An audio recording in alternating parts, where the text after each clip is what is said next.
আমাদের বাংলাদেশ জাতীয়তাবাদী দলের উপরে যে অত্যাচার জুলুম নির্যাতন করা হয়েছে, আমাদের নেত্রীকে তার বাড়ি থেকে উচ্ছেদ করা হয়েছে, আমাদের নেতা তারেক রহমানকে শারীরিকভাবে আঘাতপ্রাপ্ত করা হয়েছে। এরপরেও আপনারা দেখবেন যে একটি রাজনৈতিক দল তারা বলার চেষ্টা করছে তাদের আওয়ামী লীগের বিচারের বিষয়ে তাদের মায়া বিএনপির থেকে নাকি অনেক বেশি। আজকে আমরা নির্বাচনের যে ট্রেন, সেই ট্রেনে আমরা উঠেছি। আগামী ফেব্রুয়ারি মাসে বাংলাদেশের জনগণই নির্ধারণ করবে যে আগামী দিনে তারা রাষ্ট্র পরিচালনার যোগ্যতা বিগত 17 বছরে আন্দোলন সংগ্রাম করে অর্জন করেছে। আমরা যখন আন্দোলন করেছি তাদেরকে আমরা সব সময় সেখানে পাই নাই।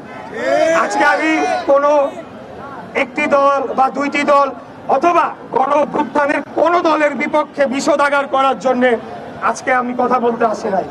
আমার এই কথাগুলো বলার উদ্দেশ্য হলো, বিগত 3-4 দিন 5 দিন ধরে আপনারা দেখছেন যে পলাতক স্বৈরাচার পালিয়ে গিয়েছে, কিন্তু বিদেশে বসে থেকে তারা এখন গুপ্ত সন্ত্রাসী কর্মকাণ্ডের মাধ্যমে বাংলাদেশকে অস্থিতিশীল করার চেষ্টা করছে।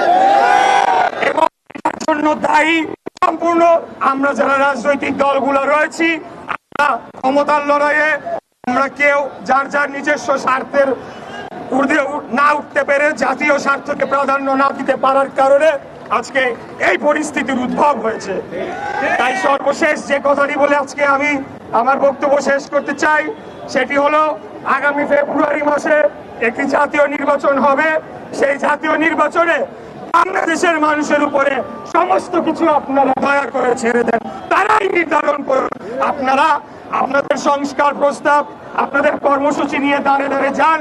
জনগণ যাকে ভালো মনে করবে তারাই রাষ্ট্র পরিচালনায় আগামী দিনে আসবে। আমরা বাংলাদেশ জাতীয়তাবাদী দল, শহীদ রাষ্ট্রপতি জিয়া রহমানের আদর্শের দল, আমরা কোনোদিনও ক্ষমতার জন্য লড়াই করি না। শহীদ জিয়া আদর্শই ছিল এই বাংলাদেশকে এই ভারতীয় আধিপত্যবাদ এবং বিদেশি অন্যান্য আধিপত্যবাদের হাত থেকে মুক্ত করে একটি স্বাধীন, সার্বভৌম এবং শক্তিশালী রাষ্ট্র হিসেবে তুলতে বর্ণ নির্বিশেষে জনগণ সমান অধিকার করবে, আমরা সেটাই নিশ্চিত করতে চাই।